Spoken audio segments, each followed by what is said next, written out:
Good morning mga idol, kumusta kayong lahat? Trending ngayon si Boy Tapang mga idol kasi yung page niya na mayroon ng 5.5 million followers ay nasuspended ngayon sa Facebook. So yan ngayong problema ni Boy Tapang mga idol kung paano niya maibalik yung pinaghirapan niya na page.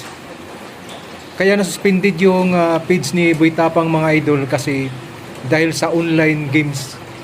Kung napapansin nyo yung mga idol, pagkatapos ng mga videos niya, yung mga content niya, mayroon siyang pinopromote na mga online games. So yan ang dahilan mga idol bakit nasuspended yung kanyang Facebook page. So siguro maibalik pa yan mga idol yung page niya, pero medyo matagal siguro yan kasi kailangan yung valid reason niya ni Boy Tapang bakit nag-promote siya ng mga ganyang online gambling na mga laro. So yan mga idol, ngayon ang dami ngayong mga post na nakikita ko, mga comments na tungkol doon sa nangyari sa page ni Boy Tapang.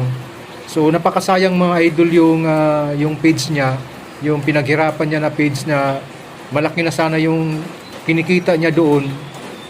Ngayon nawala dahil nasuspended. So back to zero ngayon si Boy Tapang mga idol. Gumagawa siya ngayon ng bagong Facebook page. Mayroon na siyang more than 1,000 followers na. So naghahanap siya ngayon ng mga bagong followers na naman na mag-follow sa kanyang page. So yan yung mahirap mga idol, yan ang pinaka mahirap. Problemado talaga si Boy Tapang niyan kasi iniisip niya kung paano niya maibalik yung kanyang page. So kung ganyan talaga yung mangyayari mga idol na bawal na yung mag-promote ng online gambling games sa Facebook. So malamang yung ibang mga content creator na nagpo-promote din ng mga parehas na mga online games na sugal.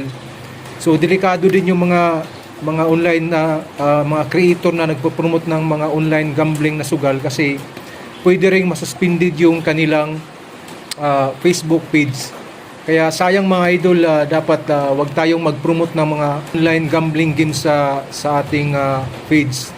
Kasi kumikita na tayo idol, kahit maliit lang yung kita natin, wag tayong mag-promote ng mga illegal na mga games.